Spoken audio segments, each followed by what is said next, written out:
Good evening, everyone, and welcome to this hybrid meeting of the Borough Council's Planning Committee. It's hybrid because some people are present in the chamber and others are participating remotely using Microsoft Teams, and the meeting is live streamed on YouTube. Can I just draw members' attention to the fact that we're now in the pre-election period, PERDA as we call it, that runs through to polling day on May the 5th. Whilst this doesn't prohibit decision-making during this time, and I've taken advice from the monitoring officer that there are no decisions on this evening's agenda that can restrain us from holding the meeting, I've just asked that members are mindful of the guidance circulated to all members by the monitoring officer.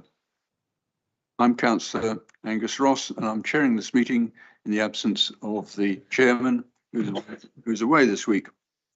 The Planning Committee, most of whom are here in the David Hicks room, consist of 11 elected members, borough councillors, and are supported by a variety of officers. There are representatives on the committee from 3 of the 4 political groups on the council. Those officers physically present tonight will be just Helen Wernham as the committee officer. Online we have Cameron Akhtar, who's acting for the highways as the Principal Highways Development Management Officer, Lindsay Jennings as the Senior Solicitor in Legal Services, and Brian Conlon, our new Operational Lead Development Management. Welcome to you, Brian.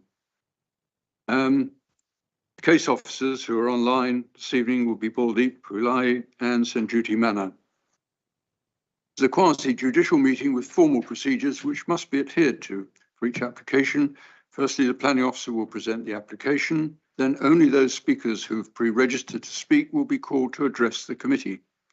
No one else, including borough councillors, town and parish councillors, agents, applicants, objectors, supporters, are permitted to address the committee, ask questions, interrupt or disrupt the meeting. But everyone has a chance to comment on the applications through the normal consultation process. Please note there's a strict time limit for speakers of 3 minutes for each of the 4 categories: town and parish councils, objectors, supporters, and borough members affected by the application. Members of the committee are more impressed by the quality of what you say rather than how long you speak for. Above all, please stay within your time limit. Following the registered speakers, members of the committee will discuss and debate each application and seek clarification from the council's professional planning officers in order to try to reach a decision. The decision reached by the committee may or may not agree with that recommended by the presenting case officer. Finally, it's the committee's responsibility to determine any valid planning application placed before it using current national and local planning policies and relevant decisions of the Independent Planning Inspectorate. Our role is not to suggest alterations to applications, nor to consider whether they're a good idea, whether they're needed, whether they're too costly, or if there are alternative uses of the land or site, or more suitable uses of land elsewhere. If you are joining us remotely, please ensure your camera is switched on only when you're speaking, and for everyone, please make sure your microphone is switched on when speaking and off at all times. Just before we start the official agenda, I believe Councillor Stephen Conway would like to say something. Thank you, Angus. Yes, I would. I hope this will not be too embarrassing for you, but I wanted to thank you, I'm sure on behalf of everyone on the committee, for all your sterling service to the council, but also to this committee over very many years. It's been a great privilege working with you. I think it's very fitting that the last meeting you were able to attend of the planning committee, you're going to be chairing. So I'm sure you will do it with all of the skill you've shown over the years in a very measured approach to everything you do. So we really have appreciated your help, and I think we'll all want to thank you very much.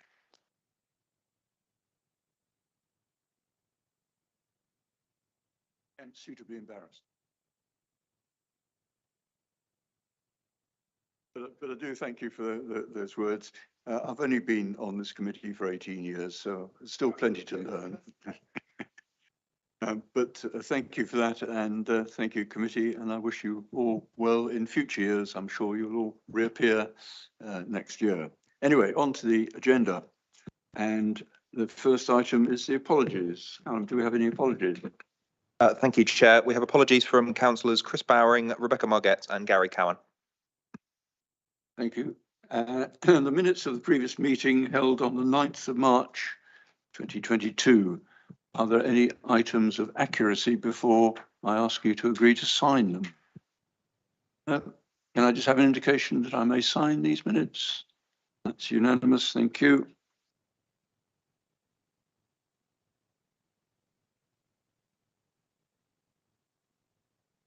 Right. Any declarations of interest? None recorded. Thank you. Any applications to be deferred and withdrawn? None. Thank you. So we move to page 19 in the agenda, which is application 214184, 43 to 47 Peach Street. We have Sanjuti. Evening. Thank you, Chair. Good evening to you. Is my screen visible to you? Okay, yeah, I can see that. Yes, thank you. Thanks. So the application number is 214184. This application is for the proposed construction of 24 number residential units consisting of 10 number 1-bedroom, 10 number 2-bedroom, and 4 number 3-bedroom flats with ground floor foyer, communal roof terrace, additional balconies and dormers, changes to fenestration and provision of parking and bin storage following demolition of existing roof structures and link between number 47 and the main building. The application is presented to the Planning Committee because it is a major development scheme. This is the site location plan. The site is located on the eastern edge of Wokingham Town Centre primary shopping area at the junction between Peach Street and East Hampstead Road and comprises of 3 separate buildings, number 43, number 45 and number 47 Peach Street. The proposal relates to refurbishment of the higher floors of buildings 43 and 47 Peach Street to change their use from offices to flats and changes to number 45, which is a grade 2 listed building called The Forge, from NHS clinic to residential foyer. This is the site plan. That's number 47. This is number 45, the old Forge, and this is number 43. This is the proposed ground floor plan. The existing retail units of number 43 and number 47 will remain unchanged. Changes to Old Forge include reactivation of the front door to create residential access. The rear section of the building will include car parking, cycle parking, and bin storage areas. This is the proposed first floor plan, which includes 14 flats. And this is the proposed second floor plan with 10 flats. This is the proposed roof plan with terrace, garden, or external communal amenity area. These are the proposed front elevation and longitudinal section of the proposal. As can be seen, the additions to the front of the building are small scale and will not have a significant impact on the street scene or the character of the conservation area. These are the other elevations of the proposal. As you can see, the changes which are marked with red lines. The changes that are proposed as part of the current proposal are limited to additional balconies. So there are a number of balconies, a few dormers, changes to the fenestration, and a structure. It's a protective screen along the terrace amenity area. These do not add any significant bulk to the host buildings. This is the aerial view of the site. These are the photos of number 47 Peach Street. This is the listed building called Old Forge. And this is 43 Peach Street. These photos shows the South Place public right-of-way. There are balconies proposed at the first floor of the building over this area. And this is the existing residential property opposite. This is the rear elevation of the building, and this photo shows the relationship with the properties at the back of the application site. This is the link structure which is proposed to be demolished. Now, there is a valid fallback position in the form of a Class O prior approval for 27 flats. The current proposal would result in an improved scheme compared to the fallback position. The proposal is considered acceptable in terms of parking and highway safety, impact on the character of the conservation area, internal amenity of the flats, and an improvement on the external amenity from the previously refused application 203527. The current proposal also includes affordable housing contributions in the form of a commuted sum. Consequently, it is recommended that the committee authorizes the grant of planning permission on completion of the legal agreement securing planning obligations and subject to conditions within the committee report. Thank you, Chair. Thank you very much indeed. We have no speakers to this item. Can I just observe that, as I understand it, there would need to be a listed building consent, but this is not present at the moment, but it is an informative of its requirement. And I don't know if you mentioned that the building at the back, the Ritz Bingo, is to be demolished and replaced, and there is planning permission already for that it hasn't been actually built yet. And just stressing to members that there is this current planning application, which was granted back in last July, 211977, which clearly we have to take account of in terms of what was approved then. Right, I'll open it up to members. Stephen, Andrew, and Bill, did you indicate? Yeah. Yeah. Thank you, Angus. Can I just ask a question relating to the prior approval of 27 units? Am I correct in assuming that with prior approval applications, there isn't a requirement to provide affordable housing? Or is that a mistake on my part? You are correct, actually, Stephen. We don't need any affordable housing contributions as part of the prior approval. So compared to... That's helpful, yes. Thank you. Because obviously in this case, it is unfortunate, and I'm sure if Carl Doran was still on the committee, he'd be raising this point himself, that we have no affordable housing provided on site. But I suspect in these circumstances, we just have to accept that a commuted sum is the best we're going to get. And it is considerably better than the fallback position, which would involve the 27 dwellings without any of them requiring to be affordable. So in that sense, I think the affordable housing element is one we can accept. And I do think that there are some concerns about this scheme, but overall, given the planning history and given the constraints that the planning history puts us under, I don't really think there is a great deal we can do in terms of refusing this application. So although I'm not entirely enthusiastic about it, I do think we do need to support it. Thank you very much. Andrew. Yes, thank you, Chair, and thank you, Sanjuti, for your presentation. I am pleased that this application addresses some of the concerns raised in the previous application, which was given prior approval in July 2021.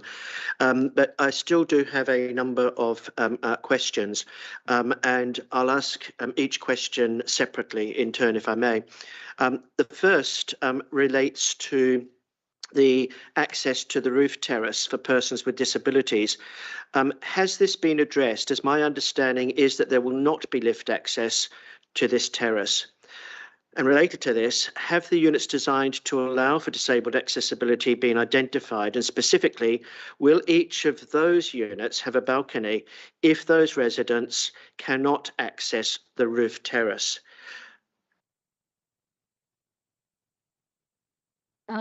Yes, the access to the roof terrace, it will not have any lift. So this is one of the key concerns. So we have insisted that all the disabled units, that is M42, should have balconies. So currently the ground floor lift, as well as the corridors and the doors, the dimensions are acceptable in terms of accessible wheelchair access. However, some of the room configurations are not appropriate. That's the reason why condition is included. I can't remember the exact number at this moment, but one of the conditions require further details to be submitted in terms of accessibility. So we understand that there will not be any wheelchair access to the terrace. That's why the accessible units must have balconies. 13 and 14, I think, are the two conditions. Yeah, thank you for that, Sanjyoti. I think it is condition 13 and possibly 14 as well, but I don't see any specific reference to the units that will be designed to allow for disabled accessibility specifically being required to have the balconies. I may be wrong, okay, but if that's not in the condition, the current condition, I'm wondering whether it could be explicitly added. I'm just wondering that the start of that condition is prior to the commencement of development, details of disabled accessibility to M42 standard shall be submitted to and approved in writing by the local planning authority. So it is already with the officers to do that. Whether you might want to consider, whilst we hear other people, whether you want to make any specific change to that. Condition 13, Chair, sorry, condition 13 also says that the details also should include the access to the roof terrace.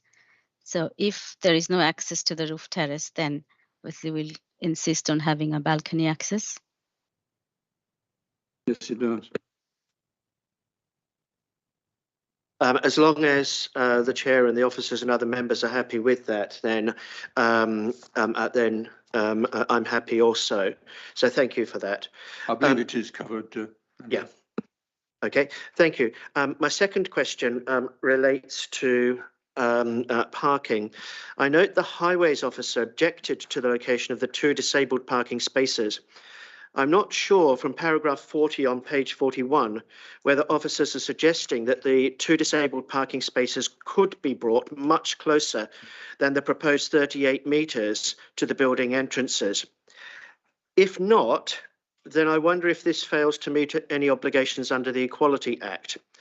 If these disabled parking spaces can be moved closer, then I would suggest that we can consider, again, perhaps adding this as a condition, rather than leaving it to be dealt with under the parking management plan.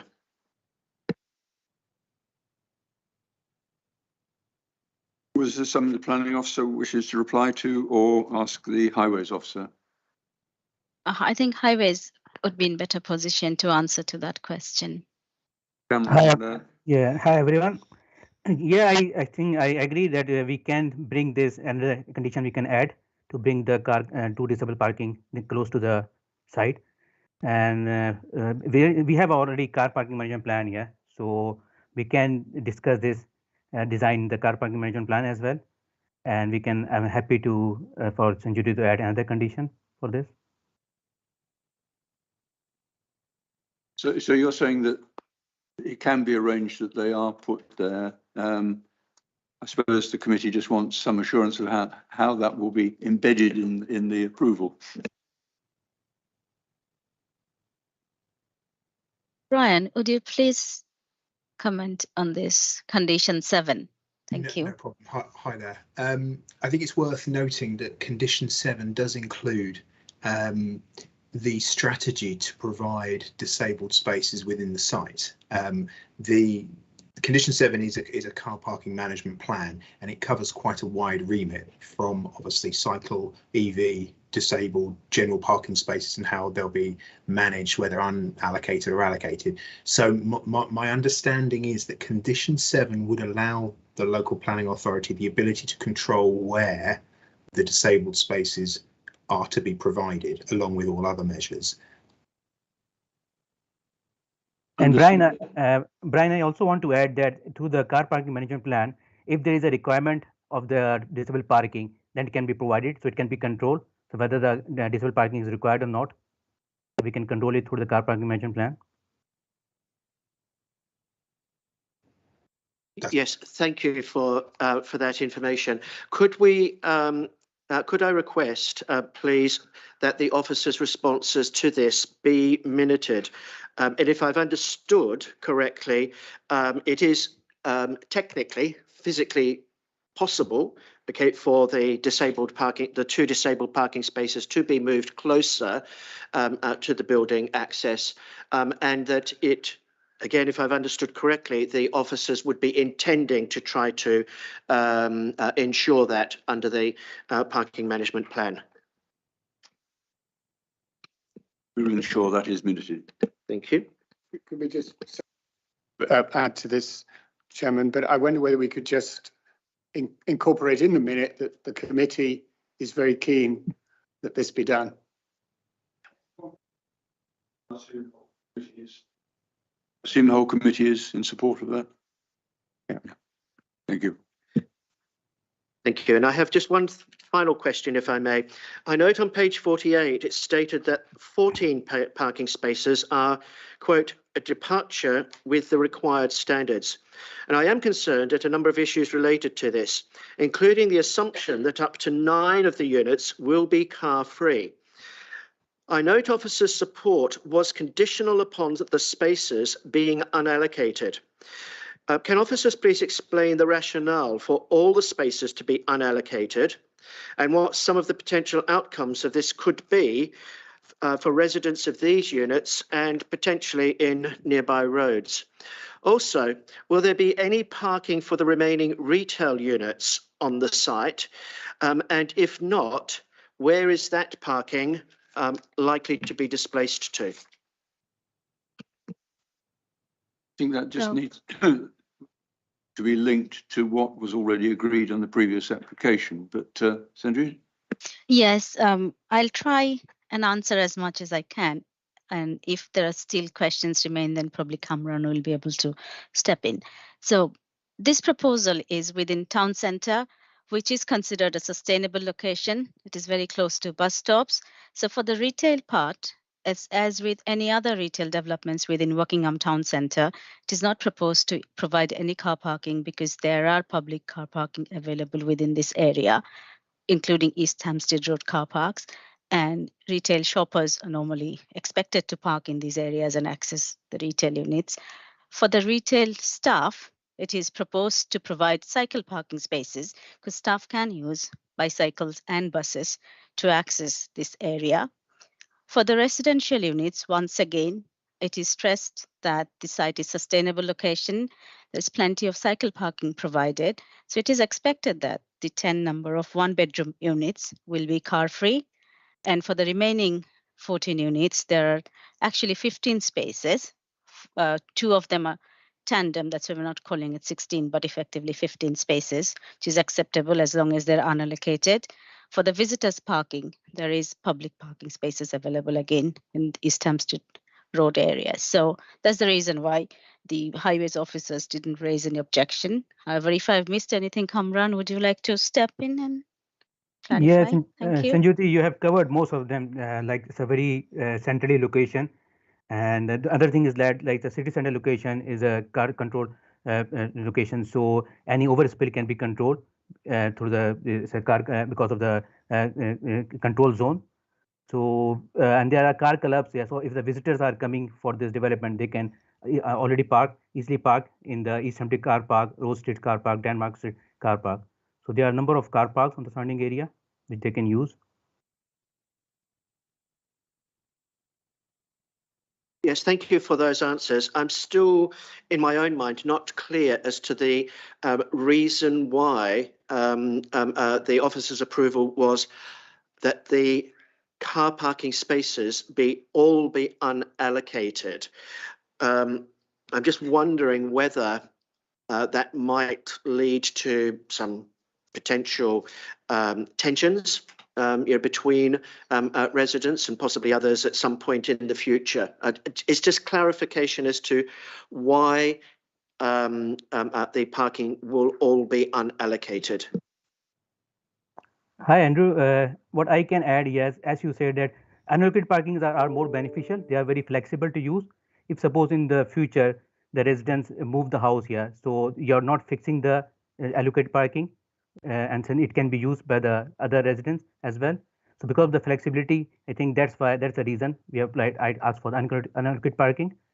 So residents like which not have a like no car development, they don't have. You can always add to the title of deed. Yeah, the no car development first 10 units will not have access to the car parking, and the other 10 bedroom 14 units they can have access to the parking spaces which is available for them to use. Thank you. I've finished. Thank you. Thanks very much indeed. Yep, okay. I think I agree with Andrew. I'm a little bit worried that unallocated spaces means that everybody buys a flat and thinks they're going to get a space. And then when half the people turn up, they realise they aren't.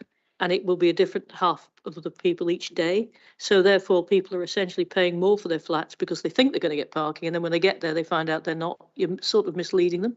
In a way, I would prefer it that the spaces were allocated to some flats and other flats were sold at a lower price because they don't have spaces, because then I won't get a load of complaints from everybody who doesn't have spaces further down the line, which is what's going to happen, because I fundamentally don't believe that it's very likely that anybody won't have a car.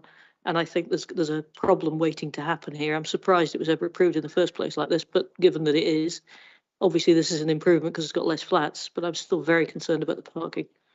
Maybe the officers could come back on that again.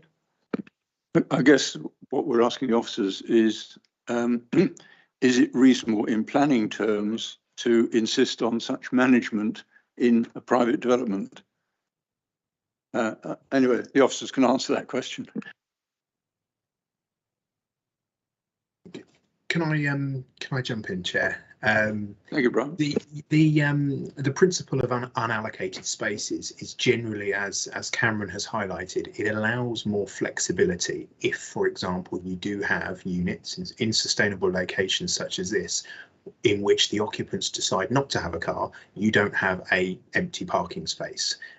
It also allows, for example, if you have visitors or you have people kind of commuting to and from work, there are the opportunities for residents who have access to the unallocated spaces to make use of them. So it allows a space to have numerous users rather than an allocated space for a flat in a town centre, which is solely for that flat.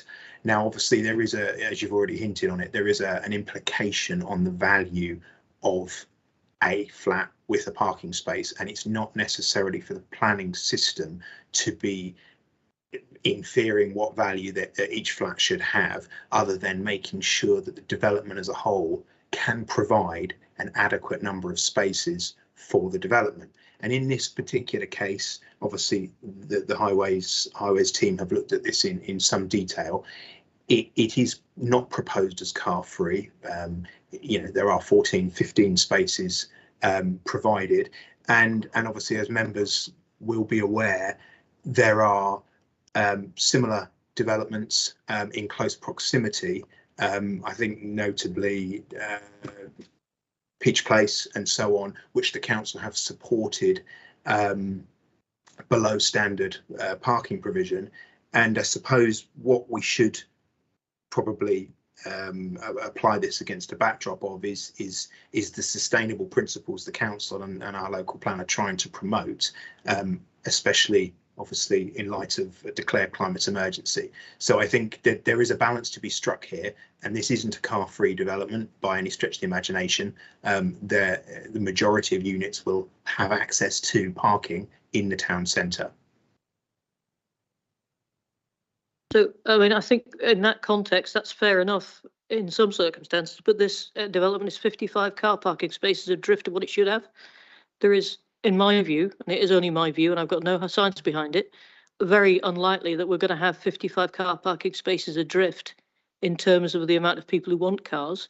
And then we will end up with a conflict over the spaces that are currently there, and made worse by the fact, if they're not allocated, that therefore somebody with a flat with 2 bedrooms could have used 2 of those spaces, leaving even less for the ones that are left. I'm very concerned about the amount of parking here, and I'm very concerned about the approach to allocation, which essentially lets the developer off the hook of admitting that there isn't enough parking. Perhaps we just leave that one and see what else is raised by other members. Bill.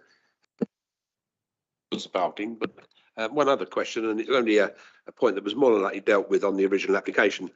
Looking at the drawing, I'm having difficulty in seeing where stairwells are, stairways are.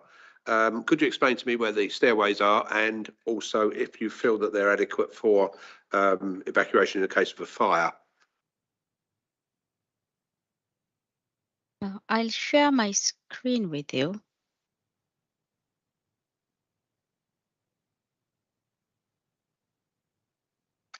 Can you see my screen? So this is one of the accesses that goes to the first floor of this area, which is called Annex. This contains only 2 flats, so that staircase is sufficient for that. For the main building, this is the main stairwell, which leads up to the first floor. And then there is a fire exit here at this area. So this is the ground floor plan.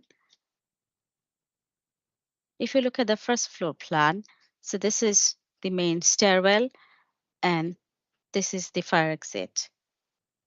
So is that clear for you, Bill? Sorry, you're saying on the first floor, there's one stairway, are you? Yeah, there is one staircase, main staircase here. And then this is the fire escape. Ah, right. Okay. Yeah, I can see where you are now. Yeah, there are 2. Okay. So there are 2 stairs. This is mainly for fire escape. Sorry, and that's the main stairwell with the lift next to it. Okay, thank you. That makes that quite clear. The only other thing is on page 12, I think it is, page 24, you talk about the inclusions of dry riser, fire-resistant doors and smoke ventilation. What about alarm systems on a development of this size, a communal alarm system? I'm thinking, in the case of a fire, is there any plans for a communal fire alarm system? The fire safety requirements are usually controlled by building regulations. So the Royal Berkshire Fire Department, they didn't raise any objection to the proposal, but asked for a few additional details, which are secured by condition 12. So once these details are submitted, these will be reviewed by officers and we can ask for fire alarms. I'm sure those will be part of the building control details. Thank you. I would just make a comment there, and I know there's at least one other member of this committee who would say that, but for building regulations, this will be an ideal site for sprinklers. But unfortunately, the planning system cannot insist on it. Anyway, it's your case. Rochelle, it's you anyway.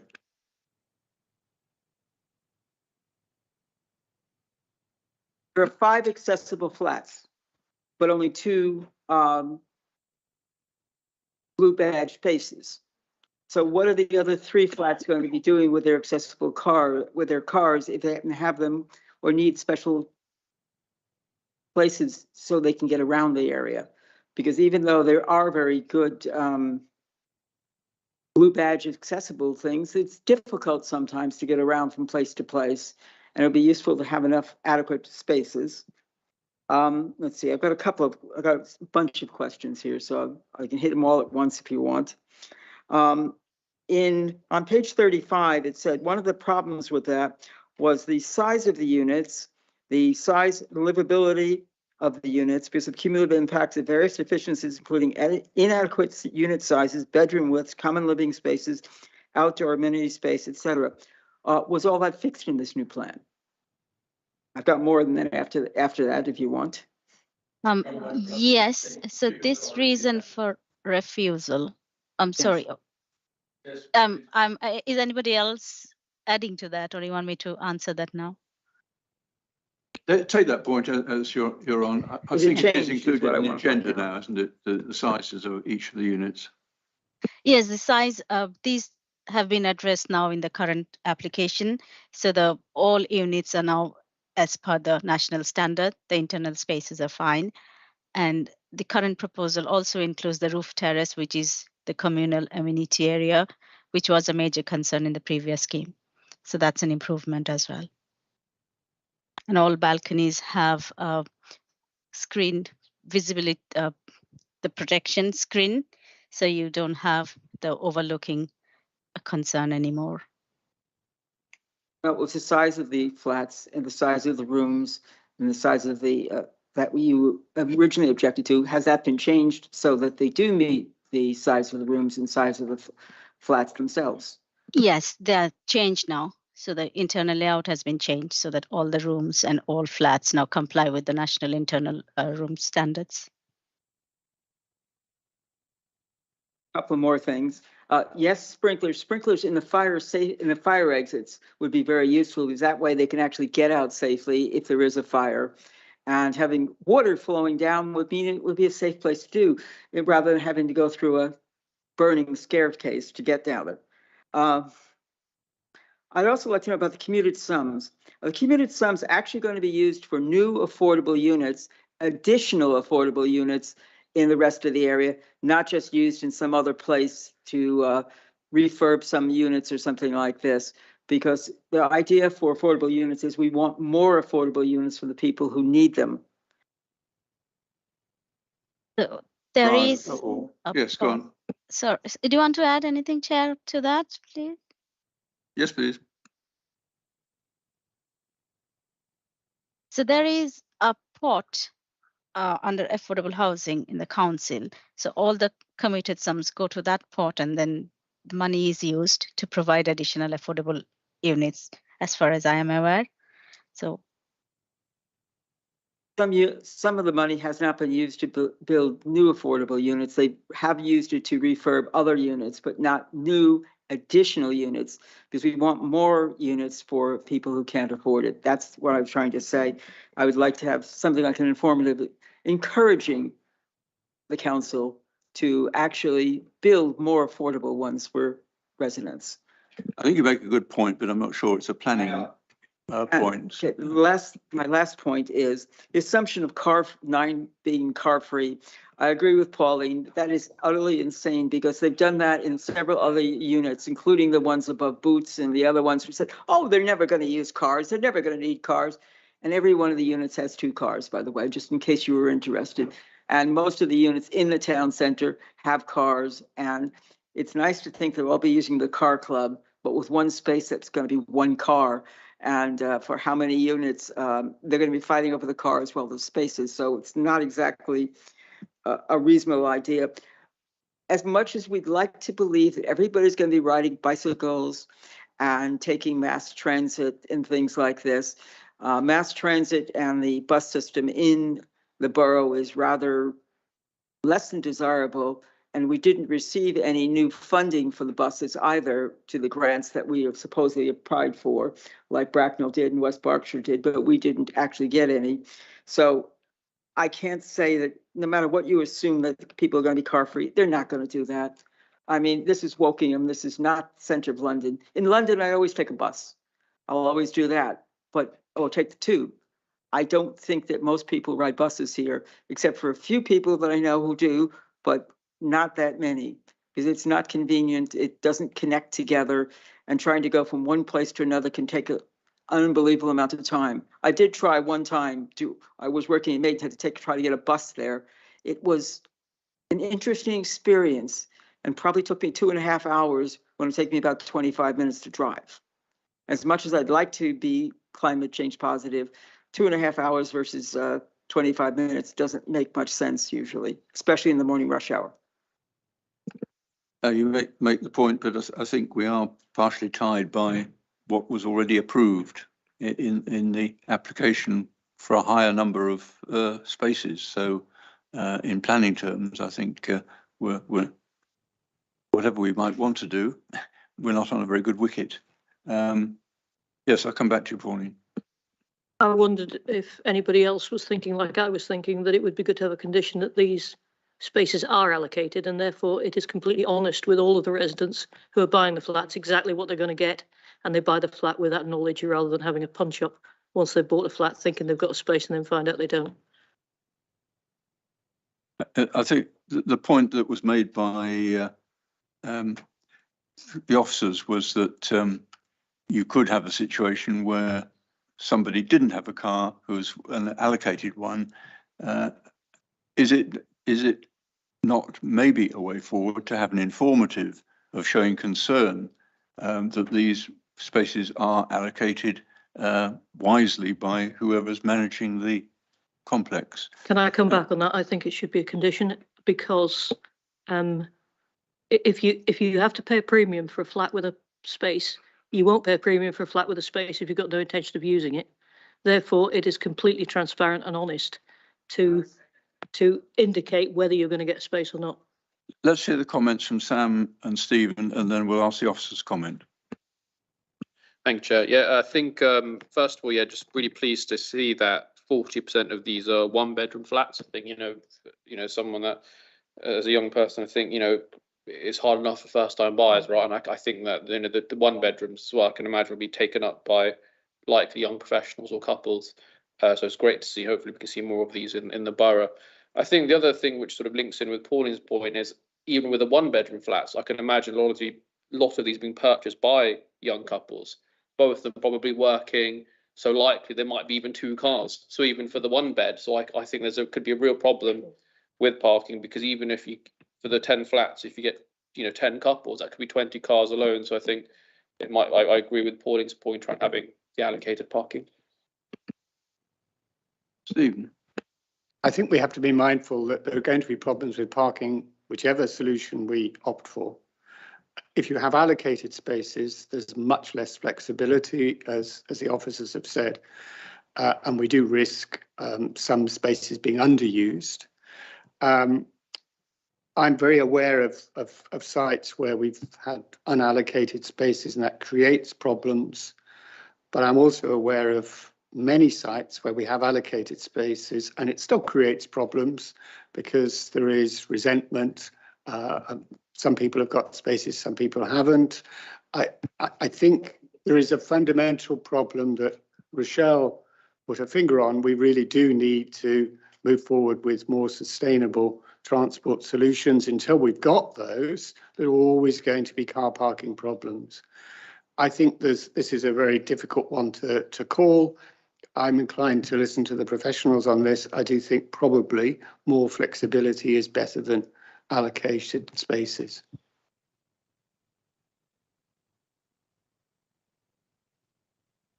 Yes, thank you. I was the person who initially raised this issue about the 14 or 15 parking spaces.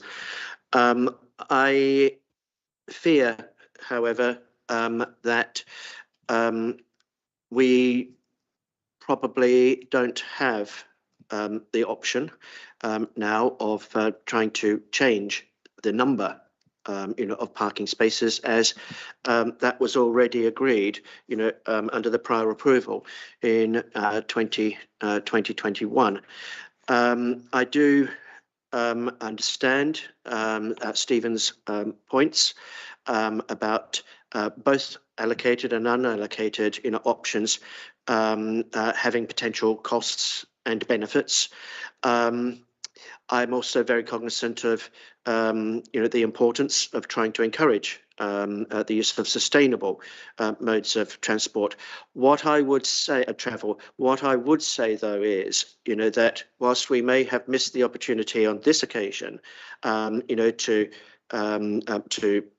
have influence at this matter, I think that it is something that we should be very, very mindful of going ahead, going forward, if and when, as is inevitable, I would imagine, similar applications are made. I, on balance, would accept the officer's recommendation with regards to the unallocated nature of this parking. I do hope, though, that it's made absolutely clear by the landlords, what the future residents are actually will be have available. Yeah. Let's have the officers' view and I'll come back to you, Stephen. Brian, do you want to collate the thoughts of, I think it's more what's in the planning powers more than the real nub of allocated or non-allocated. What's the officer view, please? Yes, thank you, Chair. I think there's a degree of control we have a degree of control in Condition 7 over the ability for the development to provide us with a car parking management plan. Now, obviously, that car parking management plan can include things such as the measures to bring future occupiers, tenants, whoever, bring their attention to the parking situation. We also must bear in mind that any prospective occupant will only consider, for example, a one-bed flat in the town centre without parking if that suited their needs. And obviously, there is a degree of demand and supply. We as officers are reliant upon our parking standards and obviously the sustainability of each site in order to come to a judgment as to whether we could resist the development on that basis. And in this particular case, it has been looked at quite carefully by our highways team, and their professional view was that unallocated spaces in this context, given the number of spaces we're talking about, is more beneficial and more flexible in context than allocated. So that's their conclusion. Again, returning to that Condition 7, there is probably the ability for us to insert an additional safety measure, let's say, in terms of requiring the developer to bring occupants' attention to the parking situation, whether unallocated or allocated. So possibly that is a way forward, or whether that is a standalone informative cross-referencing to that car parking management plan. Thank you for that. I think probably we would prefer the additional words in the condition that does put some weight on the management of the apartments. Sorry, Stephen, Angus, I've made a proposal. Yeah, Rochelle sorry. seconded it. Stephen, you come up. I was going to say, I completely accept that Pauline has made a proposal. It has been seconded by Rochelle, but you were suggesting, Chairman, something that I think would be very sensible to explore, which is rather than a condition requiring us to move to a position where there was allocated parking, we could ask for an informative, which would actually try to encourage perhaps the officers to reconsider this matter. But ultimately, I think we have to respect their professional judgment on this. I'm not an expert, and I'd be hesitant about going against the judgment. But clearly the committee is concerned. So one way of dealing with that concern would be through an informative, asking the highways team to look again at this and weigh up the pros and cons afresh. Yes, I'd like to try and bring this to some conclusion. Rochelle, and then back to Pauline. having lived in a flat in the past and having unallocated parking and having the scrum to get to a space was a challenge. And to be brutally honest, it was not particularly pleasant. Let's put it that way. And even if you paid for a space, it didn't even mean you were going to get the space you paid for. And in addition, having the experience of having some residents in some of the new estates having problems with parking because they were supposed to park over over there, and they were supposed to have 2 spaces over there, but 3 other places from other places decided to park there instead. And so they had no place to put their cars, and they would call me up and say, can you fix this? And I'm going, you have to talk to the developer or the management company. And this is really a difficult situation. Sometimes we do have to realize that we do have cars in Woking. We're one of the highest car owning boroughs in the country. Whether this is not particularly a good thing from climate change viewpoint, but for people being employed, they may have to get to work. And it may not be convenient to use public transit to some places. While it's very easy to commute to London or to Reading possibly, there are other places which are much more difficult. So I think we've all accepted it's not an ideal situation, whatever we do. It's how within planning regulations we can minimise or mitigate best against it. Pauline. I would like to restate my requirement for a condition. I agree with Rochelle. I mean, in my ward, there are areas where parking is allocated with numbers, and there are areas where parking is shared. It is much easier when you buy a flat, if you know, or indeed rent a flat, if you know whether you've got parking or not, rather than having a 2-bedroom flat taking up 3 spaces and another flat having no spaces at all, and a constant fight and the requirement to get earlier and earlier and earlier in order to find a space.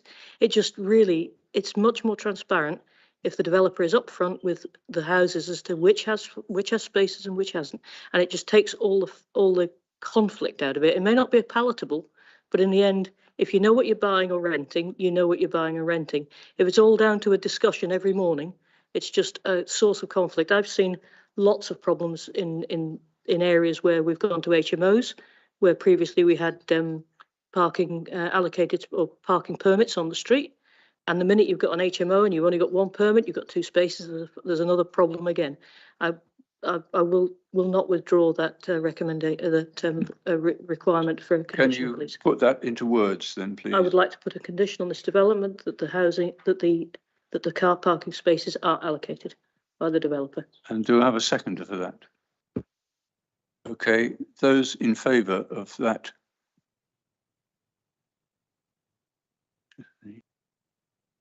4. And those against? 3. So that is carried. Is that an acceptable wording that can be sorted out after the meeting, please, Brian?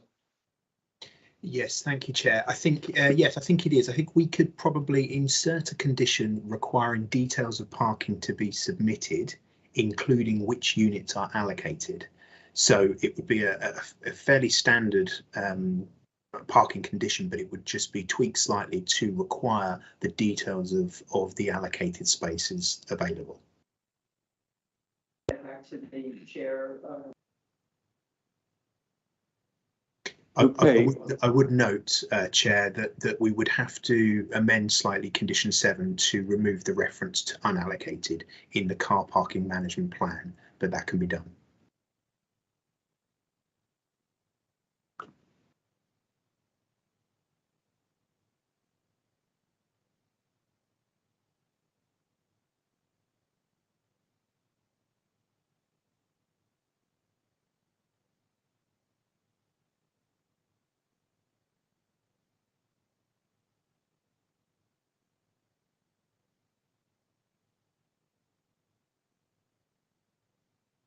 I beg your pardon.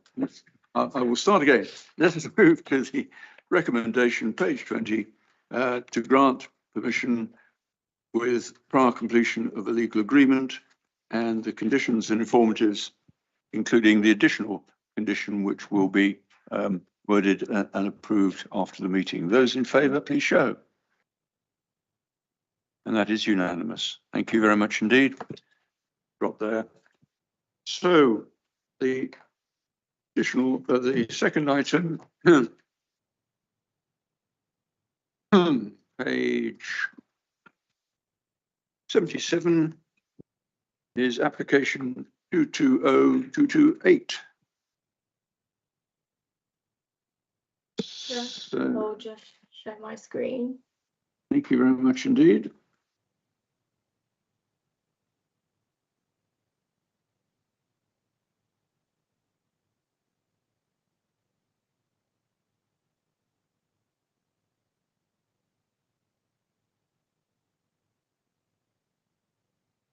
Thank you. Okay, so this is application 220228 at 27 East Hampstead Road.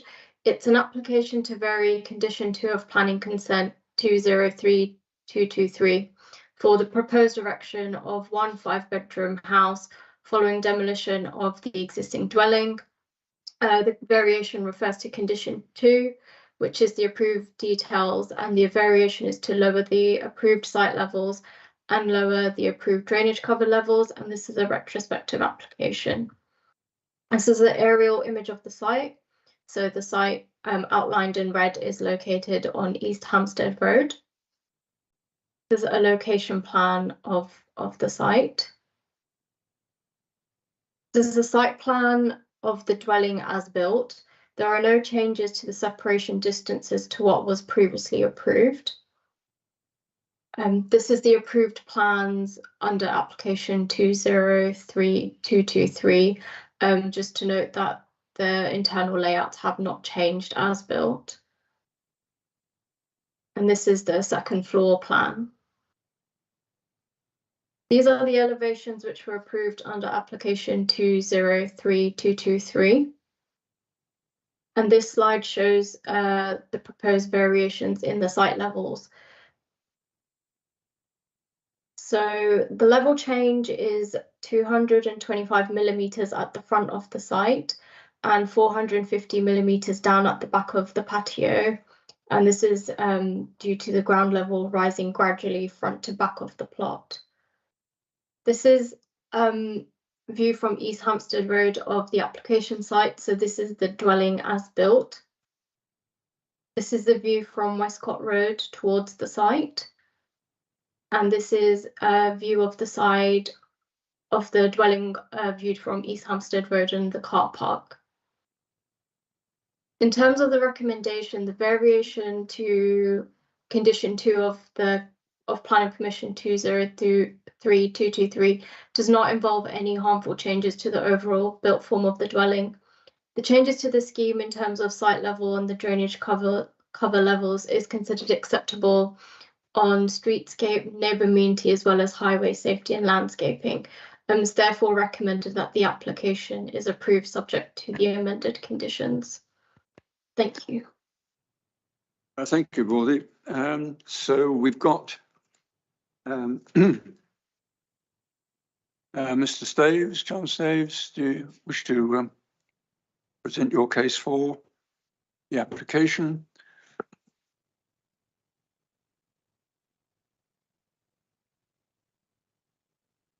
Thank you, Chairman, Committee. I've been asked to just put in a brief statement which gives a little bit of background, but the reason for the change was a survey error that came to light during the setting out with the vertical levels, and the height of the building itself hasn't changed. But when the error came to light during setting out, we took the sensible decision to lower the ground rather than increase the ridge height. So the actual building as designed was taller due to a survey error than originally was expected to fit.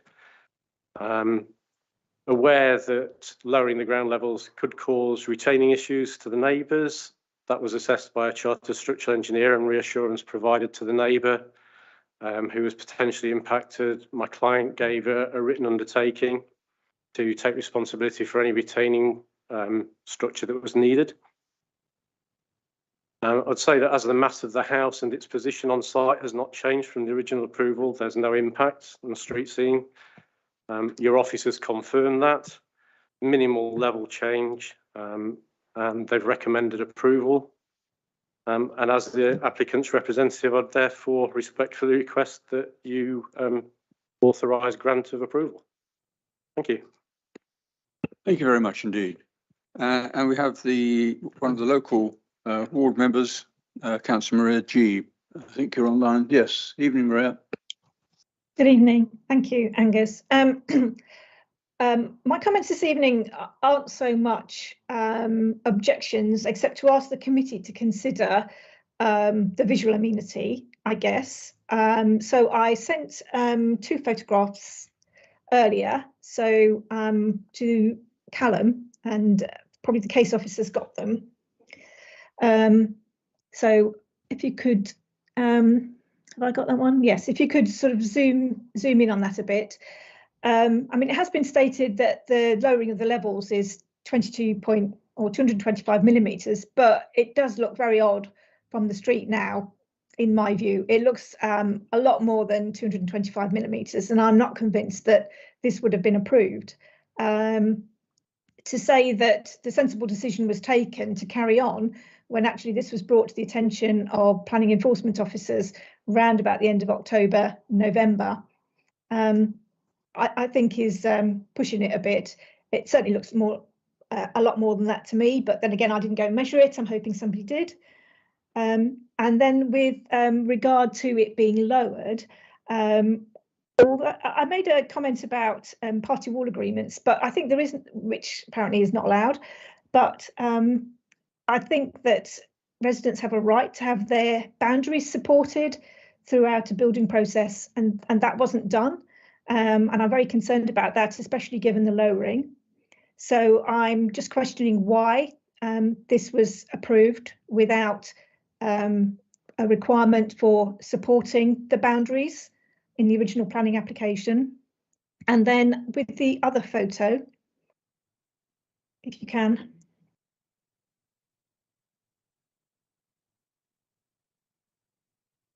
we have the other photo, if possible?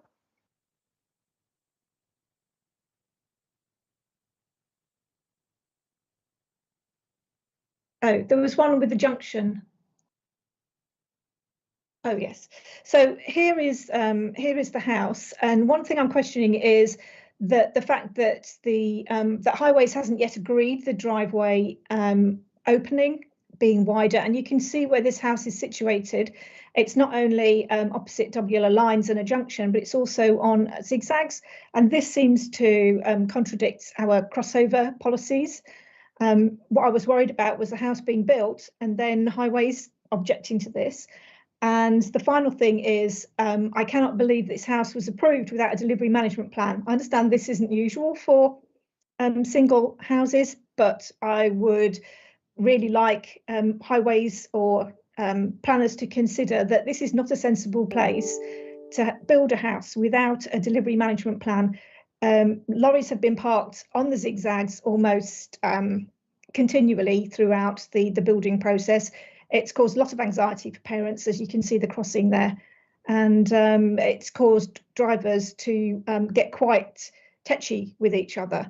And I just want to make that observation, really, the fact that there's no plan to move materials on and off site, and in my view there should have been, even if it's not a planning consideration. Thank you. Thank you very much indeed. It's interesting, we're always very wary of retrospective applications, but we do have the benefit of seeing what's actually been done. But am I right, officers, in saying that the principles or the problems of supporting boundaries would be a building control matter and not a planning matter?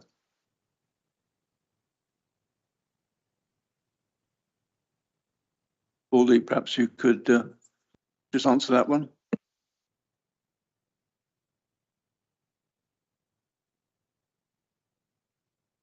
From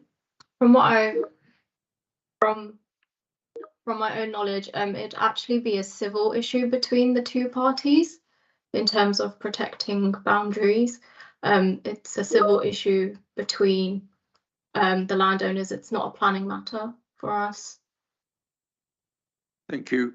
And in terms of the access, is there any difference in terms of the arrangements from the application that was previously approved? I mean, I take the point of the actual issue that's arisen of the being on the WAGs there, but if it was the access was unchanged from the previous application, then I don't think we've got anything to say in this application. Could that be confirmed, please? Yes. Sorry, the current variation doesn't represent any alterations to the parking arrangement on the site, which was approved in the original approval, which allows 3 parking spaces on site. And it's noted under the current application, the highways officer raised no objections to the parking arrangements. Thank you, Bully. And the last point that was made was, would it be usual for a management plan to have been required for an application of this type for a single house? In my knowledge, unlikely for a single house. And I have noted the point that such a condition wasn't implemented on the original approval. Thank you. So I'll take Sam, Andrew and Stephen. Thank you, Chair. My question, we were talking about the height, but according to the pictures, it looks like the next door is actually taller. Can we just get confirmation of that? Because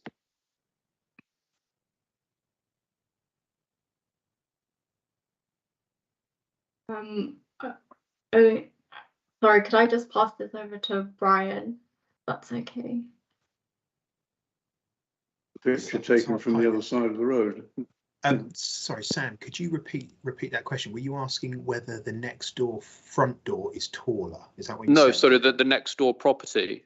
Yeah, it looked like it was taller, so I just wanted to get that confirmed. There is within the presentation and probably the photo that was displayed, it shows the ridge heights of both dwellings, and the proposed or as built, I should say, the as built ridge height of both properties is almost identical, if I can recall from the agenda.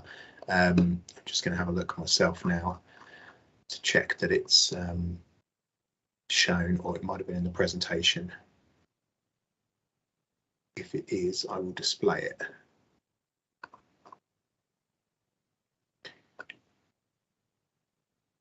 It's in the presentation. I will just share my screen. Let me know if you can see that.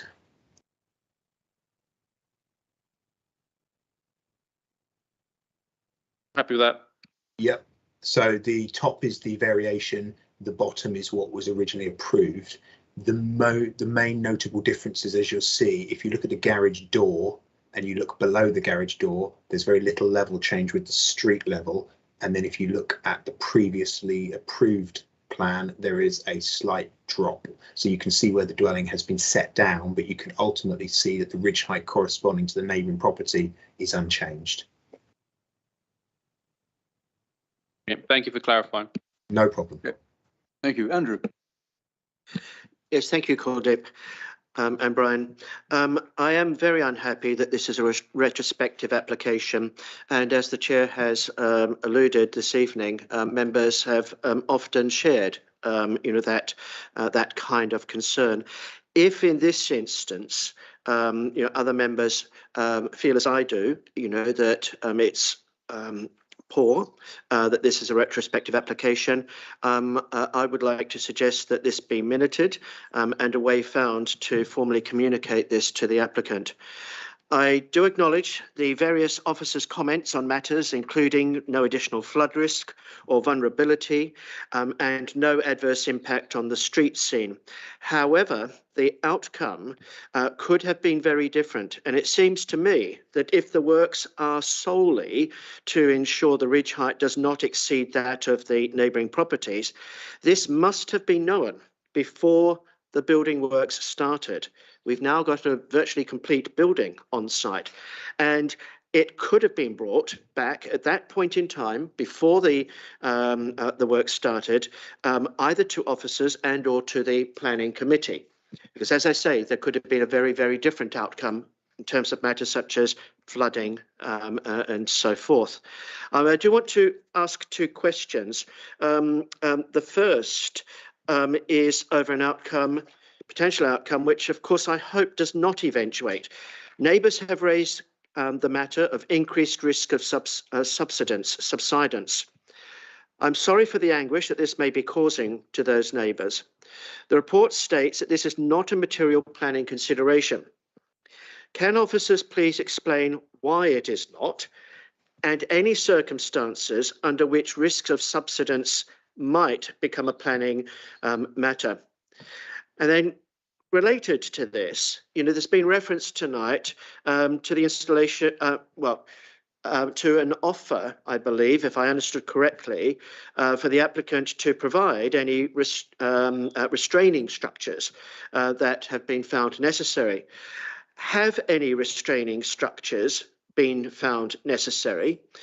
If so, why would that not be a planning matter? I understand that it was described as being a civil matter, but surely if this was coming to the planning application, to the planning committee, and retaining walls or other structures were required, that would be included in the plans that were submitted, the planning application that was submitted and considered appropriately by the planning committee. So there's the two issues there in which I have questions, please. Just on the first point about the retrospective application, of course, what I said and you said will be part of the minutes and will be recorded. The practicality is that the developer or the builder is at risk, and there have been cases in the past where they have been required to take things down. I think there was one in Early about 3 or 4 years ago. So everything has to come eventually. And in the meantime, it is at risk to the builder. But Brian, if you could take up those points about the substance and the structural supporting. Yes, thank you, Chair, and thank you, Andrew, for the questions. I suppose starting with the retrospective nature, obviously the development is substantially complete, as you've seen from the photos, and obviously the issue has come about, as far as I understand it, is obviously they started works and realised obviously the site levels were different. Now, often there may be many structural differences between construction drawings and what actually happens on site. In the vast majority of cases, they don't affect the planning permission.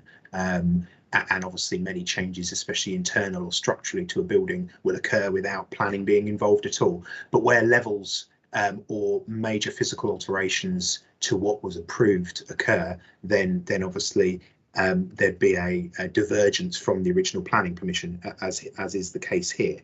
The retrospective application, in a way, the views of the committee are noted, but also it should be noted that we, as a committee and as officers and a local planning authority, have the opportunity to consider whether those changes that have occurred are harmful. And obviously, in this case, the changes in levels are not deemed harmful. There are, as you mentioned, Andrew, other questions over subsidence and whether structural issues or the risk of subsidence fall within or outside of planning. Planning deals with the physical impact of a development on amenity, neighbours, character of the area from a sort of from a planning and urban design perspective.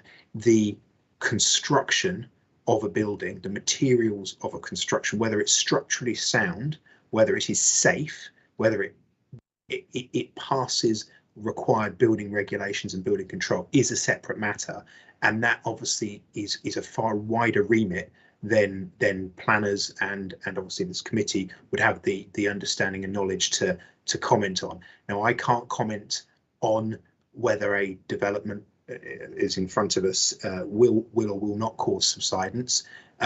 It is something structurally that the developer, the applicant, will need to have signed off and pass the relevant building regs regs certificates in order to pass, in order and move on. So sort of in summary, there isn't any structural concerns or reason for us to withhold retrospective consent at this stage, but the points are noted.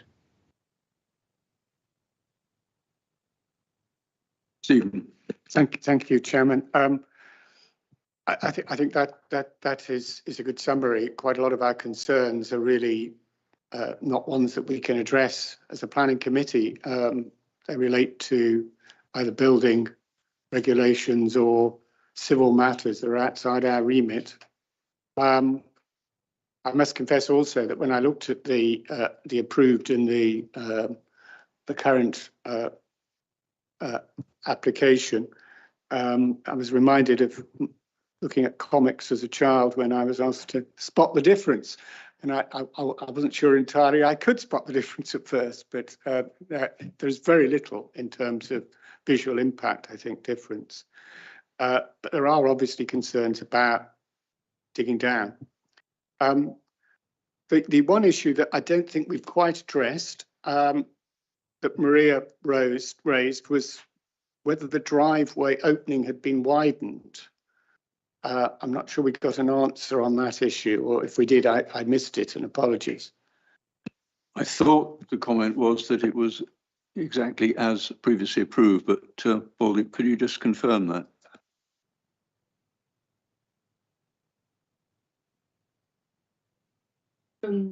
Yeah, the arrangements in the report say it's as approved. If I can just quickly check something, and I will get back to you on the widening issue, because I don't want to say something that might not be correct, if that's okay.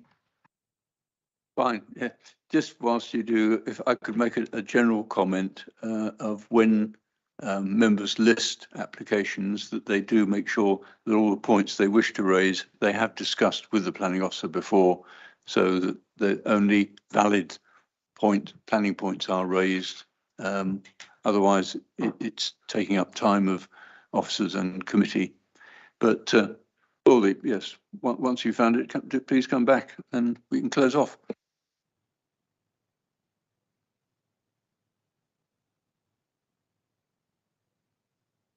Oh, sorry. Cameron, sorry, I didn't see your hand up there. Yes. Yeah, sorry, I want to add that I have checked with the highway officer. Actually, there is no application for the widening of the drop crossing. So this is just the opening of the wall for wider access, but not for the drop curbs application. So it's similar to the previous one. So there was no case made for widening the access either. Yeah, no previous alteration to the drop application curb. or this one. Yeah, exactly. Same. I was just going to make the point, paragraph 13 of the report does say that the highways officer has indicated that whilst the access has been widened in accordance with condition 9 of the original approval, the existing dropped crossing has not been altered. So I hope that clarifies the question on the access widening.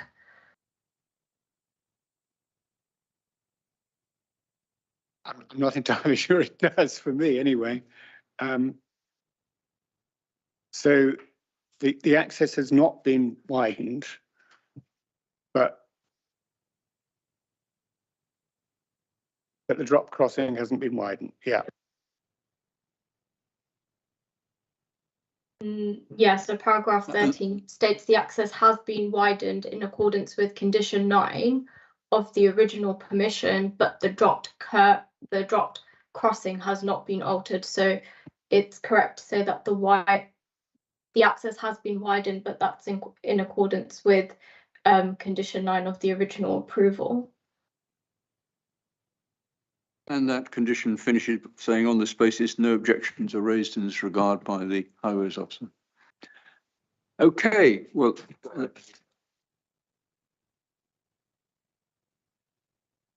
right.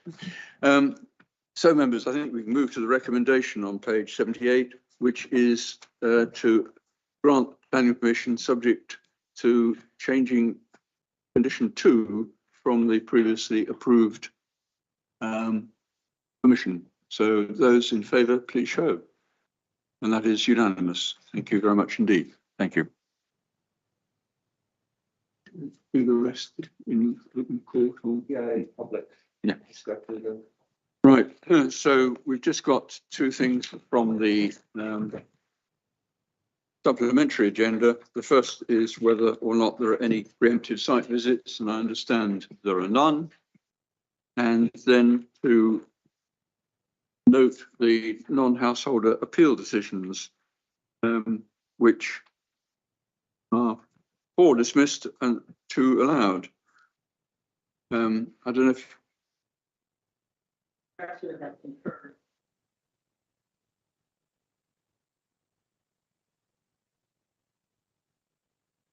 The inspector has concurred that there is a 5-year land supply problem shortfall in 202, 303 and 210, 212. And at this point, it does mean that we may be in 4.93 or something like this. It was not very much, but it was enough that it isn't a 5-year land supply, which could be dangerous for the borough for other locations. I know we're hovering around the 5. I think the last figure I saw was 5.1 or 5.2. But Yeah, and he seems to have brought it down. He's 5.91 or 5.89 or 4.89 or 4.93, something ridiculous like that. It is but- definitely a concern. It's a This committee concern. can, influence it at all. But anybody got any other points, or the officers wish to make any points about the appeal decisions? Worth saying that far more right than we got wrong. Yeah. Which is a good thing.